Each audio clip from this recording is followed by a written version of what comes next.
¿Estamos asistiendo al colapso del capitalismo? Sigue el reporte financiero más polémico que encontrarás en la red. Economía, geopolítica y mercados financieros sin censura. Te contamos lo que no te contarán en televisión. Bienvenido. Esto es Brújula de Mercados, con Gonzalo Cañete. Recuerda que el presente reporte no constituye asesoramiento de ningún tipo, sino una simple opinión personal del autor. Los mercados financieros implican alto riesgo. Consulta con tu asesor financiero antes de invertir.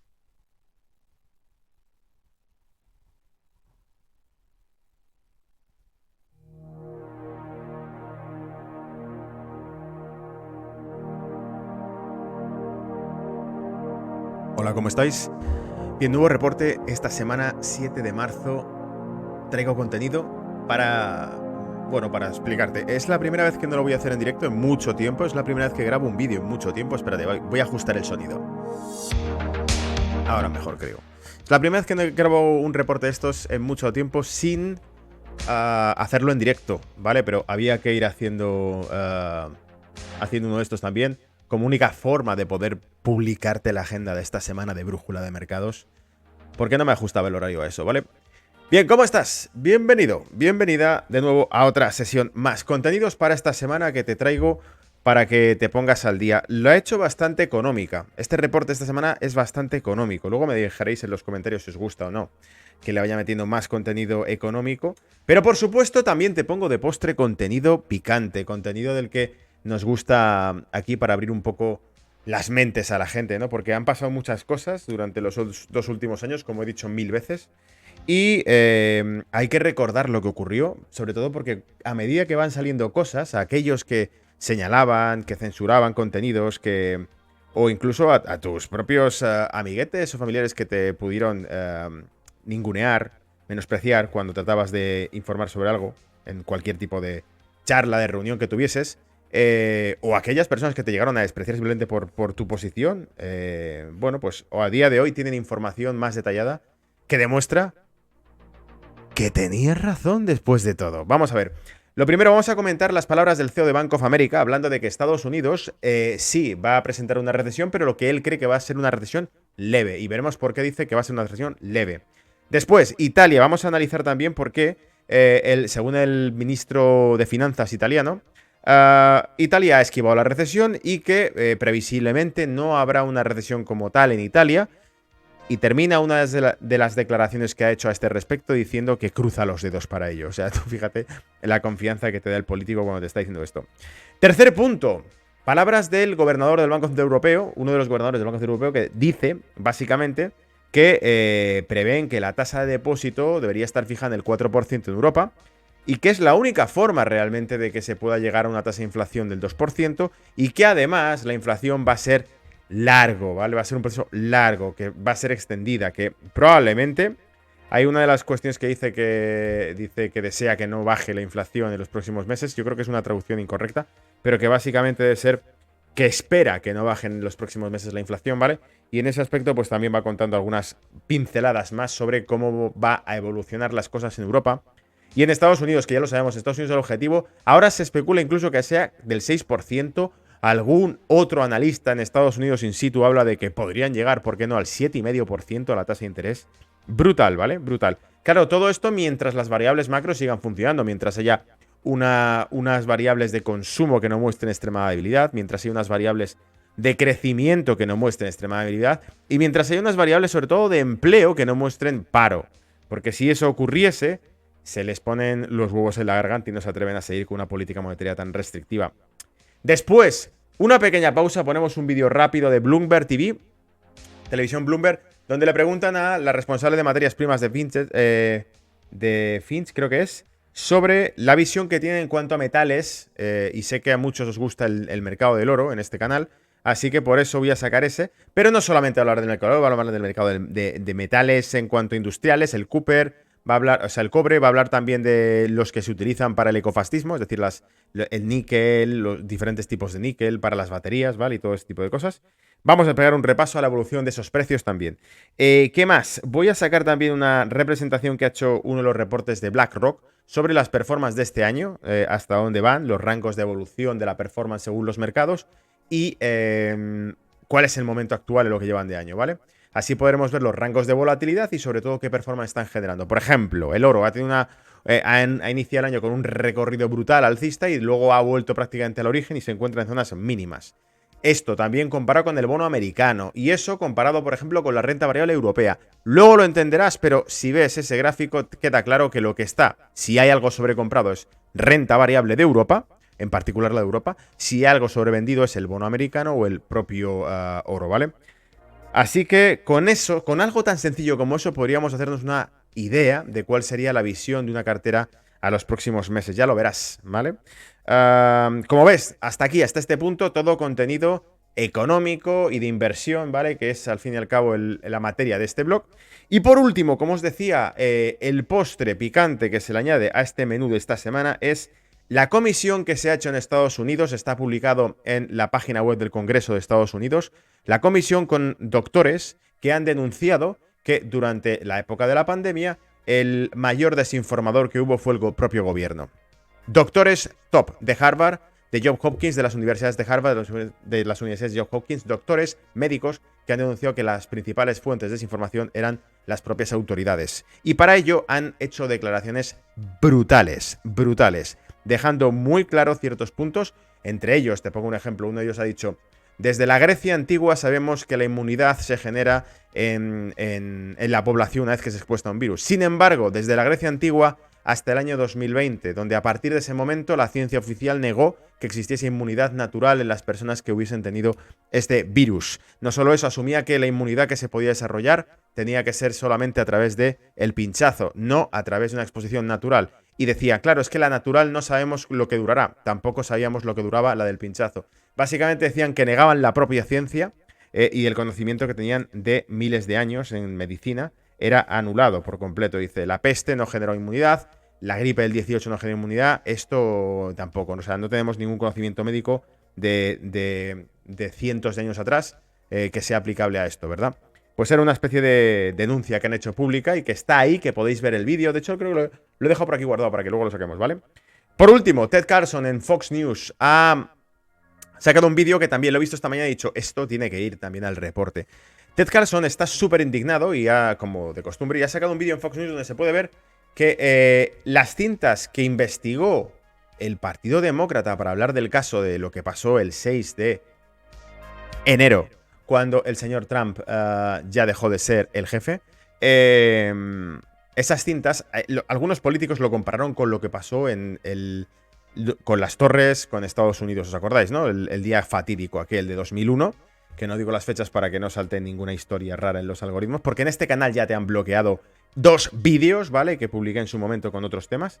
En fin, bueno, la movida. Que lo comparan con una tragedia como esa, lo que pasó. ¿Y qué pasa? Que las cintas que ahora sí son accesibles y se pueden ver, muestran que había incluso parte del personal de seguridad que hacía gestos con las manos invitándoles a entrar en las salas, y que el tipo de los cuernos, aquel que se hizo famoso como soporter de Trump, que luego muchos denunciaron rápidamente a las pocas semanas que era un activista más bien no conservador, no republicano, no patriótico, sino un activista más bien de izquierdas. ¿Qué hacía ahí? ¿Qué pintaba ahí? Bueno, pues se puede ver a este tipo que va con 2 policías, uno delante, otro detrás, que le van abriendo las salas y le van dejando entrar en las salas al tipo. Vale, va con su bandera, con los cuernos, dando vueltas y va con 2 policías. ¿No te lo crees? No pasa nada, te lo voy a enseñar luego, ¿vale? Para que veas que efectivamente es así.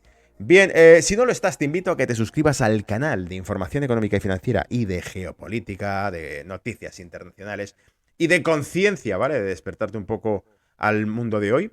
Brújula de mercados, ¿vale? Dale a like si te gusta y vamos al lío. A ver, contenidos. ¿Dónde tengo por aquí el material? Pantalla.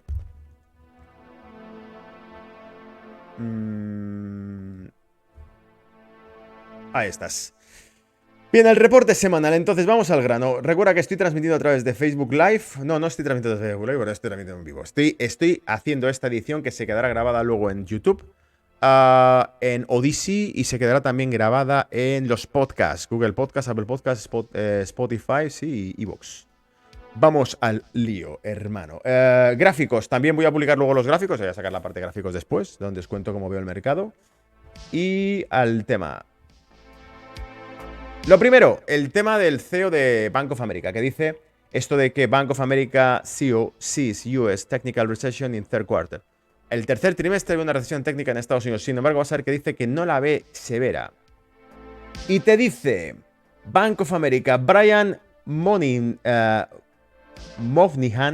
dijo el martes que la economía estadounidense alcanzaría una recesión técnica a partir del tercer trimestre. El presidente ejecutivo de Moynihan dijo que en la cumbre empresarial del Financial Review de Sydney, en la que dijo en esa cumbre que la recesión de Estados Unidos no sería profunda y que el banco pronosticó que las tasas de interés comenzarían a caer en el segundo trimestre de 2024.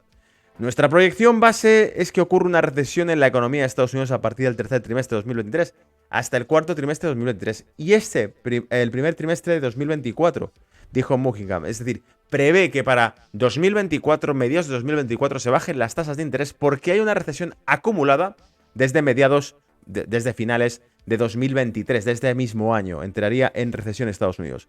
El banco pronostica que las contradicciones trimestrales oscilan entre el 0,5 y el 1%.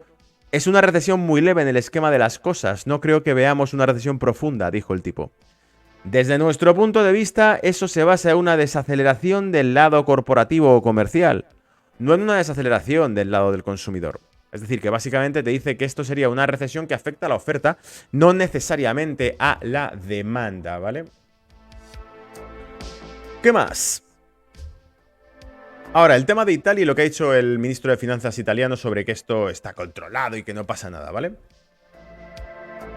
Italia parece haber evitado una recesión económica a pesar de verse afectada por los altos precios de la energía y la inflación récord, dijo el lunes el ministro de Economía Giancarlo Giorgetti, ofreciendo una perspectiva menos sombría para el gobierno de la derecha. Sin embargo, advirtió que las subidas de tipos del Banco Central Europeo plantearían problemas graves para países más endeudados como Italia. Una recesión económica se define ampliamente como 2 trimestres consecutivos de disminución del PIB y una tercera economía más grande de la zona euro.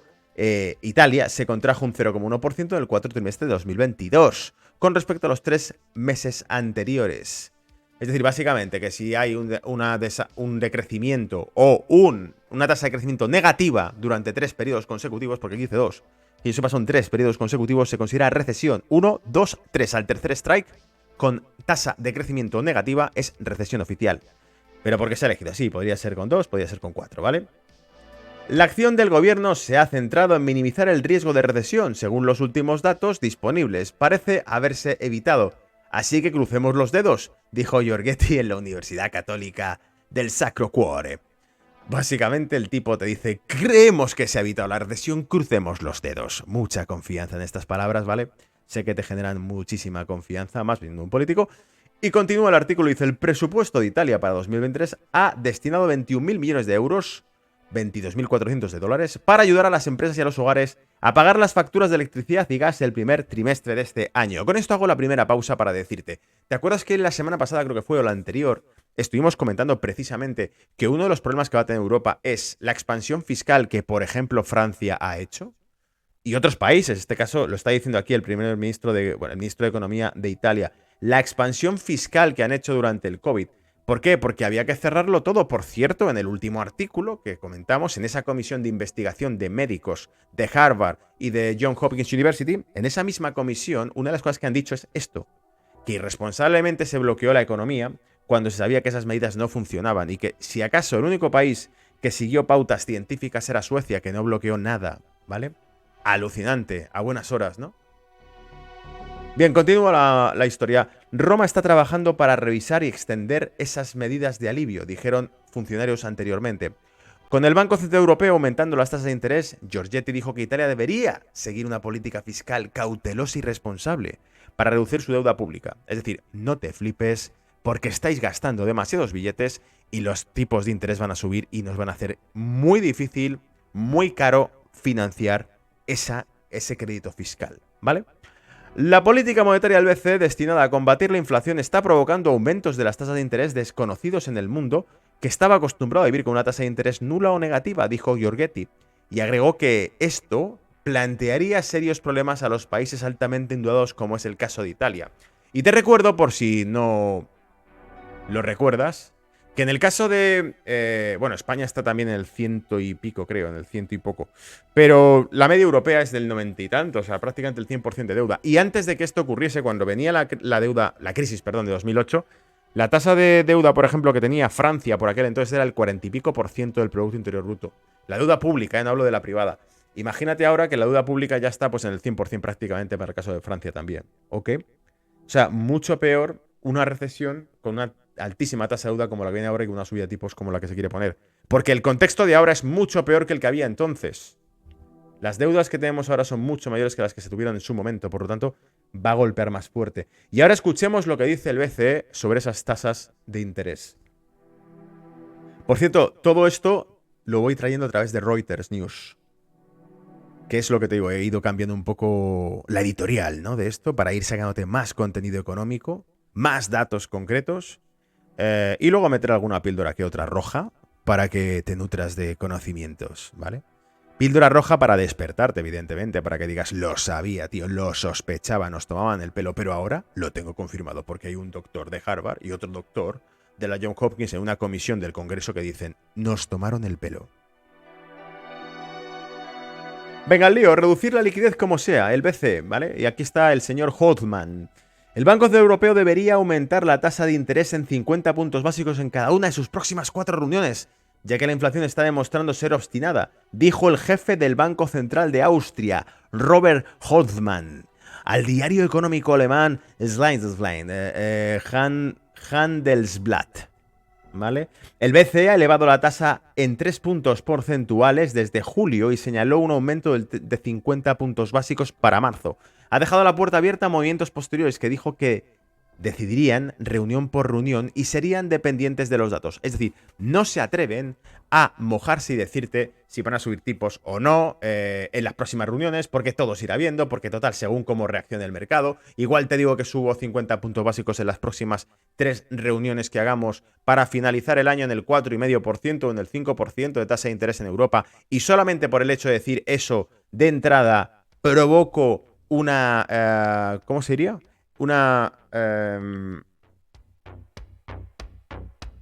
Un desplome del mercado, ¿vale? Pero me está viendo a la cabeza una luz, ¿vale? Como cuando se desploma toda la nieve en una montaña y va cayendo, ¿vale? Pues una luz, produce una luz en el mercado o un tsunami y hace que se venda todo porque ha descontado demasiado rápido absolutamente todo. Bien, ¿dónde me he quedado? Dice, sin embargo, Goldman, un conservador franco, un halcón en términos de política, dijo que, según las tendencias actuales, favorecería movimientos de 50 puntos básicos en marzo, mayo, junio y julio incluso. Fíjate, este tipo ya te habla de un 2% adicional. Acabar el año en un 5%, según el halcón de Holdman, Banco Nacional de Austria, ¿vale? Acuérdate que el Banco Central Europeo es un alemánés. Los 4 pasos definidos por Holdman llevarían la tasa de depósito al 4,5%, muy por encima de la tasa máxima del 4% fijada de los precios de mercado. Un nivel que ningún otro legislador ha defendido hasta ahora en público. Si queremos que la inflación vuelva al 2% en el futuro previsible, tenemos que ser restrictivos.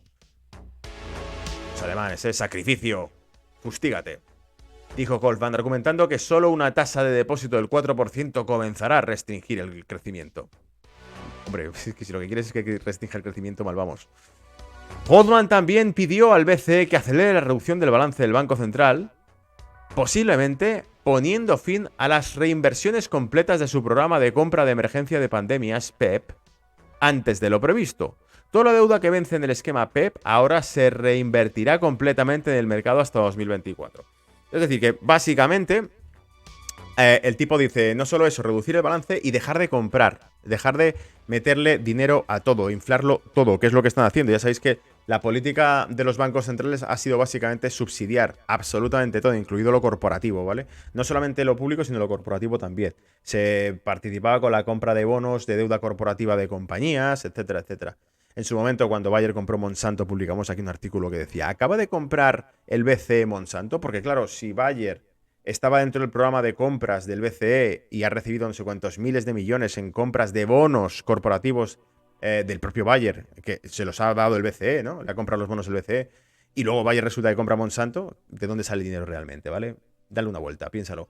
Entonces, todo esto te deja claro que esa expansión fiscal la quieren volar en pedazos porque quieren reducir como sea la liquidez, porque el reducir el balance es reducir la liquidez. Una cosa es que pongan los tipos de interés al 4,5 o al 5, haciendo que el dinero esté caro y que se deposite más en los bancos y que se invierta menos, se reduzca la circulación de dinero y lo dejemos en el banco depositado. Y otra cosa es que reduzcamos el balance del Banco Central Europeo y empecemos a vender los bonos que compramos en su momento. ¿Por qué? Porque esto dispararía los yields, las primas de esos mismos bonos, y por lo tanto aumentaría los riesgos de insolvencia.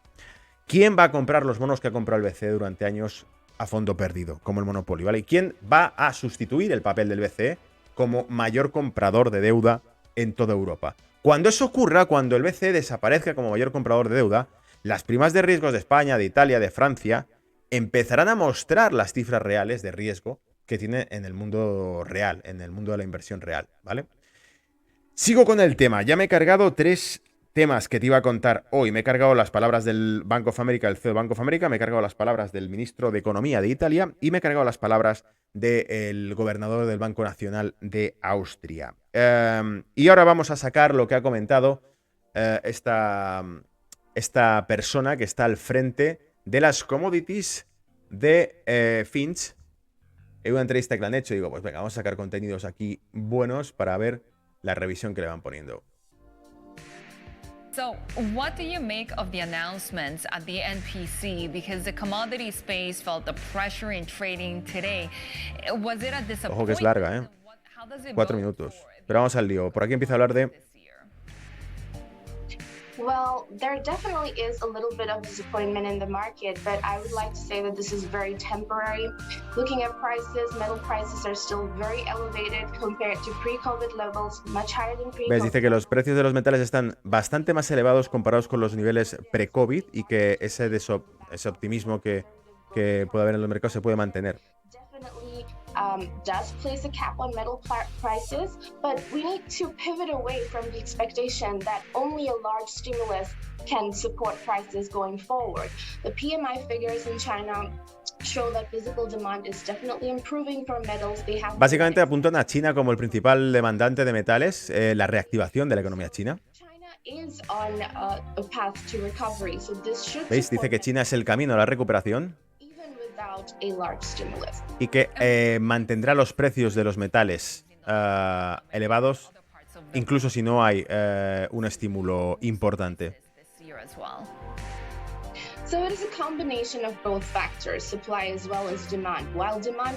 Por aquí le pregunta además cómo todo esto es la parte de la demanda, ¿no? Que China va a demandar más metales industriales como el cobre y demás.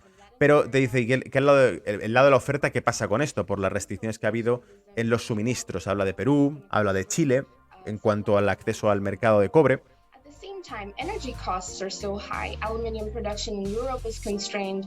Bingo, esto también lo comentamos durante semanas en Brújula de Mercado. Dice, al mismo tiempo los costes energéticos siguen siendo elevados y hacen que se restrinja, que se contraiga la producción de aluminio, por ejemplo, en Europa. ¿Os acordáis cuando hemos hablado de la industria anunciando recortes?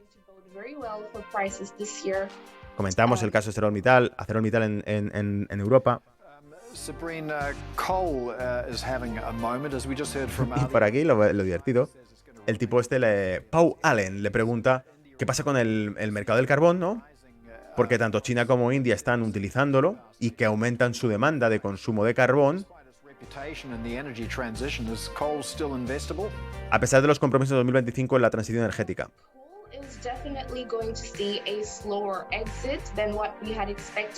Y dice que básicamente la experta le dice que según sus estimaciones, el carbón va a mostrar una salida del mercado mucho más lenta de lo que se esperaba.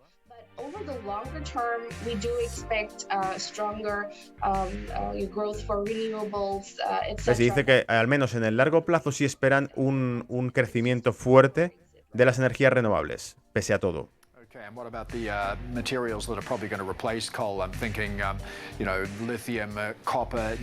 Ahora, los metales ecológicos, el litio, el copper, el níquel, para las baterías.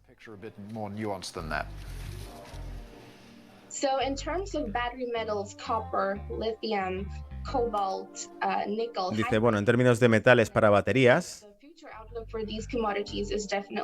la previsión de futuro para estas materias primas es definitivamente muy fuerte. traditional automotives to new energy. Básicamente, acordaos que la Unión Europea dijo que a partir de 2035 no se podrán tener automóviles de hidrocarburos, tendrán que ser todos eléctricos. O sea que el negocio está montado. Bueno, es prácticamente entero el vídeo ya, ¿vale? Vamos casi por 4 minutos, te dejo ahí la historia por si quieres verlo entero. Esto venía de Bloomberg Televisión y era, bueno, traerte una revisión de materias primas sobre el tema de metales porque era interesante verlo y sobre todo porque afecta también a la tasa de crecimiento de China, a ver cómo ha evolucionado todo esto con China. Así que me he quitado también de en medio esto. Vamos a ver la performance que ha sacado en uno de los reportes semanales BlackRock también. Ya lo que te dije, iba a traerte un reporte que iba a tener mucho contenido de mercado, que es algo que últimamente quizá le estaba poniendo más contenido de noticias y menos de datos de mercado. Por eso he querido traerte ese. Volviendo al tema, venga, ¿dónde tengo? Aquí está, el reporte de BlackRock. Pantalla completa. Te pone revisión de activos de BlackRock que ha hecho, selección de performance de activos para 2023. Entonces, lo que es interesante aquí es que veáis el rango que tiene registrado ese tipo de activos. La bolita amarilla es lo que nos muestra dónde están actualmente en este momento. Y esto es publicación, me parece que de la semana pasada, si no me equivoco, ¿vale? Entonces, ¿qué ocurre? Que mi interpretación de esto, ¿vale? Es donde esté la bola amarilla en los extremos hay sobrecompra. Donde esté la bola amarilla en los extremos derechos, sobrecompra. En los extremos izquierdos, en todo caso, sobreventa. ¿Qué nos quiere decir eso? Que nos encontramos sobreventa en bonos, tanto americano como alemán, ¿vale? 10 años.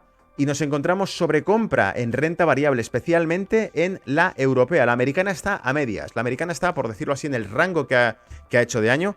Lleva como un 50% ya corregido, ¿lo veis?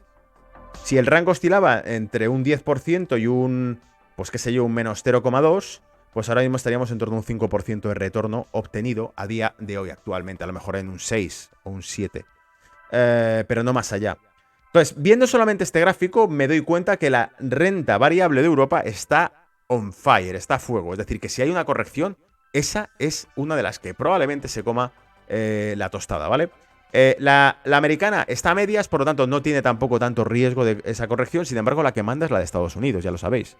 Y por otro lado, lo que me parece también muy interesante es ver que los bonos están tan sobrevendidos, lo cual quiere decir que probablemente aumenten también sus rendimientos a medida que cae el mercado europeo, ¿vale?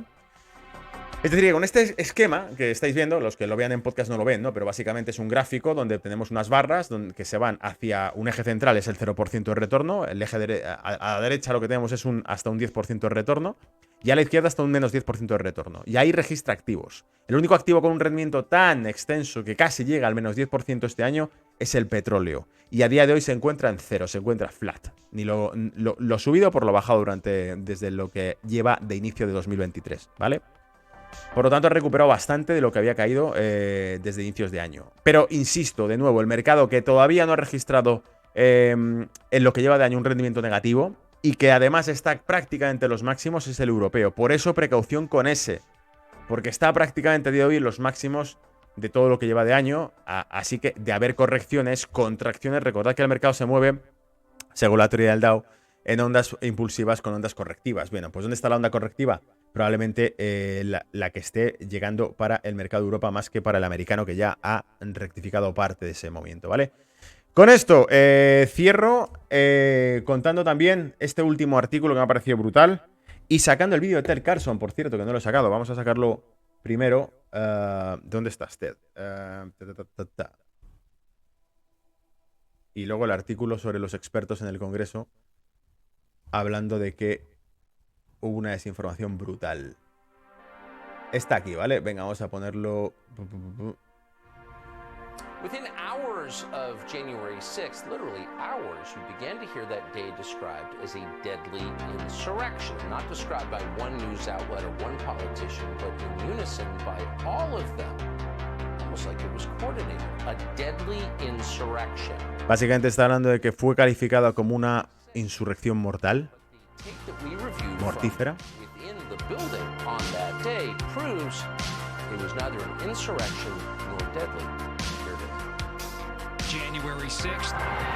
Y dice que los vídeos que se han revisado hasta ahora muestran que no fue tal insurrección, tal mortal como se describía.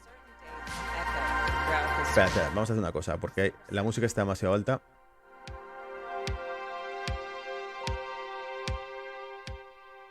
Ahí quizá mejor.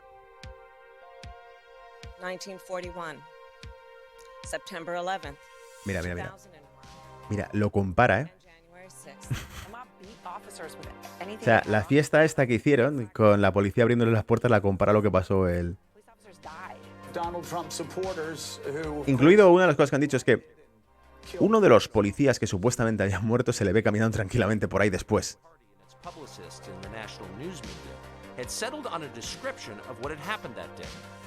They distilled an enormous number of highly complex events that even now we don't fully understand, into a single emotionally elated political slogan, which they've repeated for years with remarkable discipline. January 6th, they said, was a deadly insurrection. there was a deadly insurrection that the right wing is trying to cover up. He incited a deadly insurrection. Incited a deadly insurrection. Es una inside and deadly, básicamente una insurrección mortífera y demencial. Todos con las mismas palabras, ¿eh? Very little Incluido Biden, que difícilmente las recuerda, se la pone en la pantalla, las lee y ya está. video from inside the Capitol shows mostly peaceful chaos. But the slogan worked. The term deadly carries enormous emotional power, which is why they used it. ¿Dónde está? Vamos a ver si en algún momento Propagandists pointed to the death of an podemos officer. moverlo para que veáis la parte en la que... Killed Officer Brian al Sicknight tipo- had hardened into conventional wisdom. Aquí está, that the espérate, newspaper vamos a ponerlo aquí. These are the pictures you've seen of January 6th. They're familiar because they've been playing on a loop on every media outlet in America for the last 2 years. To ensure that there was Enormous. We're sightseers. Not destroying the rioters, but I pass into the Jacob Chan's tomb, who led Mira, the aquí está, aquí está. Aquí podéis ver cómo al tipo de los cuernos le iban abriendo las puertas para que entrasen. famous person arrested that day was a Navy veteran from Arizona called Jacob Chansley, often referred to as the QAnon shaman. The so-called QAnon shaman. QAnon shaman. La prensa, los medios lo llamaban el Chansley became the face chamán of QAnon. January 6th, a dangerous conspiracy theorist dressed in outlandish costume who led the violent insurrection to overthrow American democracy. For these crimes, Chansley was sentenced to nearly 4 years in prison, far more time than many violent criminals now receive. What did Jacob Chansley do to receive this punishment? To this day, there is dispute over how Chansley got into the Capitol building. But according to our review of the internal surveillance video, it is very clear what happened. once Fijaos, aquí le podéis ver caminando. virtually every moment of his time inside the Capitol was caught on tape. Dice, básicamente en todo momento dentro del Capitolio estaba acompañado por policías They helped him. They acted as his tour que le guide. ayudaron. Here's video of Chansley in the Senate chamber. Capitol police officers take him to multiple entrances. And even ¿Ves? Y aquí try dice que los policías del Capitolio le llevaron a múltiples estancias, a múltiples habitaciones. touching distance of Y se le ve rodeado de los policías que van conduciéndole por diferentes salas. even tried to slow him down. Tú no ves esto y no te lo crees, pero ahora que han salido los vídeos, las grabaciones internas del edificio de aquel día, se ve como el tipo lo van llevando tranquilamente y abriendo las salas para que se haga las fotos.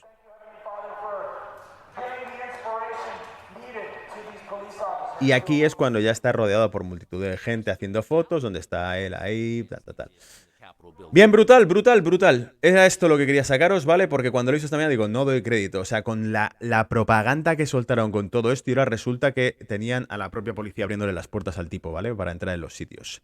Brutal, bien, pues con eso ya, ahora sí, te saco el postre, ese artículo que te decía, donde nos cuenta esa comisión que ha habido de doctores científicos en Estados Unidos, en el Congreso, que está grabada en la página web del Congreso, que podéis acceder a ella, donde doctores de la Universidad de Harvard, de la Universidad de Johns Hopkins, denuncian que la mayor fuente de desinformación que hubo durante la pandemia precisamente era el gobierno, las autoridades, ¿vale? El 28 de febrero de 2023, la Comisión COVID sobre Vigilancia de Pandemias del Congreso de Estados Unidos escuchó a 3 científicos, expertos en medicina y salud pública, criticar duramente al gobierno estadounidense. Entre los expertos testificaron el señor Dr. Jay Bhattacharya, profesor de medicina de la Universidad de Stanford, el Dr. Martin Coulthard, profesor de medicina de la Universidad de Harvard, y el Dr. Martin Makary, jefe de cirugía de trasplantes y profesor de cirugía de la Universidad de Johns Hopkins. Bhattacharya describió las políticas del gobierno como una violación generalizada de las libertades civiles. Se refirió a un comillas, metaanálisis de la Universidad Johns Hopkins que concluye que los encierros no lograron frenar la propagación COVID. Bacharta cuestionó por qué las autoridades de salud pública ignoraron las claras pruebas científicas de que la infección por COVID y la inmunidad adquirida son tan fuertes o más que la inmunidad adquirida por la vacuna. Dice, entre comillas, dice, los mandatos de vacunación han obligado a muchos trabajadores de primera línea a elegir entre su carrera o una vacuna que proporciona menos protección que la inmunidad natural que ya tenían, afirmó. Según Macari, los jóvenes sanos se salvaron esencialmente de esta pandemia con una tasa de mortalidad por infección no peor que la de la gripe. Sin embargo, dijo, los Centros de Control de Prevención de Enfermedades, las autoridades de la pandemia, los CDC en Estados Unidos, negaron tener conocimiento de estudios que confirmaran estos resultados. Macari adoptó una postura diferente al afirmar que, comillas, el mayor responsable de desinformación durante la pandemia fue el gobierno de Estados Unidos, cierra comillas. Coulthard se refirió al ejemplo de Suecia, describiéndolo como el único país occidental que lo hizo muy bien durante la pandemia y que tuvo medidas mayoritariamente voluntarias y con un enfoque muy ligero en lugar de cierres y mandatos. Suecia, junto con otros países escandinavos, tuvo la tasa de mortalidad excesiva más baja del mundo, afirmó Coulthard. Marianne Miller-Misk, miembro del Congreso, dijo: solo cuando llegué al Congreso me di cuenta de que la inmunidad adquirida por infección era un concepto nuevo. Coulthard le contestó: supongo que lo que sabemos desde 430 a.C., la peste ateniense, hasta el 2020, y luego no supimos durante 3 años y ahora volvemos a saberlo de nuevo. Es decir, ignoramos durante 3 años lo que sabíamos durante cientos de años. Macari dijo que desde la época de la plaga ateniense ha existido una inmunidad natural y, sin embargo, se ha considerado una teoría conspirativa o algo en lo que no podíamos confiar o creer que no conocíamos la protección a largo plazo. Bueno, tampoco conocíamos la protección a largo plazo de los pinchazos. Muchas personas enfrentadas a esta decisión, contrarias a la ciencia, no volverán a confiar en las autoridades de la salud pública, dijo Bachartat. Los burócratas de la sanidad pública actuaron más como dictadores que como científicos durante la pandemia, aislándolos de las críticas externas creíbles. Es decir, censuraron a cualquier otro científico que no estuviese de acuerdo con ellos, por lo tanto ya no era ciencia, era dogma, religión, creencia. Y continúa, dice, como resultado, dijo Bachartat, he observado un aumento de las dudas sobre las vacunas básicas, como la sarampión o la DPT. Y lo describió como bastante alarmante. Coulthard se mostró de acuerdo. Dice, al obligar a los niños a ponerse una vacuna que no necesitan porque ya tienen la enfermedad, se socava la credibilidad de otras vacunas, dijo, caracterizadas esto como muy, muy grave. Es decir, a medida que te imponen esto y te regalan una cheeseburger, unas patatas fritas, como ocurrió, creo que fue el alcalde de Nueva York el que salió anunciando que te regalaban una cheeseburger si te la ponías, ridiculizando así la medicina, ¿vale? Convirtiéndolo casi en un producto banal. En Holanda creo que invitaban a prostíbulos si te la ponías también, ¿vale? Claro, al final, dice, pierdes la confianza que tienes en el resto de la medicina reconocida. Al final la gente dice, pues si esto es una basura como el resto, ¿para qué me voy a poner la otra? ¿No? Pues a lo mejor la otra sí que era una vacuna realista. Bueno, Bacharta dijo que bajo la bandera de la lucha contra la desinformación, las agencias gubernamentales de salud están utilizando su poder para colaborar con las empresas de medios sociales para controlar la conversación política sobre ciencia y sobre política de COVID, señalando como resultado fue que fue colocado él en una lista negra por Twitter, lo que le llevó a su participación en una demanda contra la administración Biden basada en acusaciones de censura. Es decir, el doctor demandó a la administración de Biden por acusaciones de censura. Dice, yo personalmente me enfrenté a la censura, dijo Bachartat, de fuentes gubernamentales durante la pandemia, incluyendo calumnias y difamación. ¿Cómo recuperar su reputación los científicos cuyas carreras fueron destruidas?, preguntó. Te lo dejo ahí, boom, regalado, ¿vale? Esto era la noticia que quería compartir hoy contigo en cuanto a, pues, ese tono más picante de cosas. Píldora roja, llamado de otra manera, ¿vale? Píldora roja, para que te vayas a la cama, pues, con una buena píldora roja. Es decir, yo sabía que iba por ahí los tiros, pero claro, la televisión nos contaba otra película, ¿vale? Como de costumbre. Y ahora resulta que cuando por fin se deja de hacer esa presión, esa propaganda, empiezan a emerger aquellas opiniones que ya en su momento existían, porque te recuerdo que aquí sacamos de la Universidad Johns Hopkins, del Departamento de Economía Aplicada, uno de sus webinarios, explicamos precisamente sus dudas, las que ellos mostraban sobre que los datos que se estaban mostrando no eran datos que pudiesen calificarse como datos reales, ¿vale? La disminución de muertes por cáncer o por ataque al corazón, precisamente durante las semanas que más muertes se registraban por COVID, decía, bueno, debe ser que ya la gente milagrosamente no muere de infarto, ¿vale? Eso lo sacó la Universidad Johns Hopkins y por eso este canal recibió un strike y fue bloqueado, ¿vale? Por publicar eso. Brutal lo que hemos vivido, espero que hayas aprendido algo durante los 2 últimos años. Y ahora voy con la parte de gráficos, ¿vale? Lo pondré en el siguiente vídeo. Nos vemos la próxima semana, cuidaos, chao.